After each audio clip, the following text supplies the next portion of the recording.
আমার অন্য ধর্মের মা বোন যারা আমার বক্তব্য শুনছেন, অন্য ধর্মের হিন্দু খ্রিস্টান বৌদ্ধ মা বোনদের যারা শুনছেন, আজকে আপনাদেরকে ভুল বক্তব্য শোনানো হচ্ছে, ভুল ইনফরমেশন, মিস ইনফরমেশন দেওয়া হচ্ছে।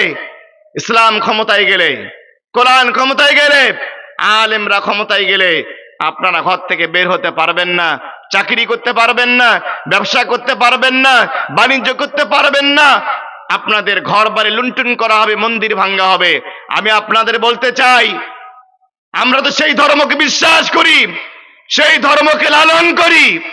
ওমর রাদিয়াল্লাহু তাআলা আনহুর জামানায় একজন সাহাবী, মিশরের গভর্নর, একটা মূর্তির নাক ভাঙ্গার অপরাধে সেই গভর্নর তিনি তার নাক এগিয়ে দিয়েছিলেন মূর্তির পরিবর্তে নিজের নাককে ভাঙ্গার জন্য। আমরা সেই রসুলের সৈনিক, যেই রসুল মুহাম্মদ রাসূলুল্লাহ পাহাড় সম ব্যথা নিয়ে সেদিন মক্কাবাসীদের মাফ করে দিয়েছিলেন।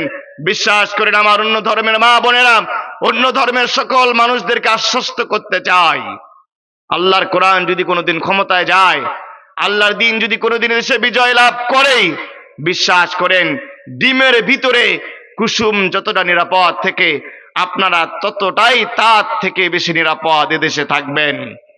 আপনারা সংখ্যালঘু বলে পরিচিত হবেন না, আপনারা দেশের গর্বিত নাগরিক হিসাবে মাথা উঁচু করে দাঁড়াবেন। দেশের প্রত্যেকটা সেক্টরে আপনাদের সমান সুবিধা ভোগ করার সুযোগ দেওয়া হবে।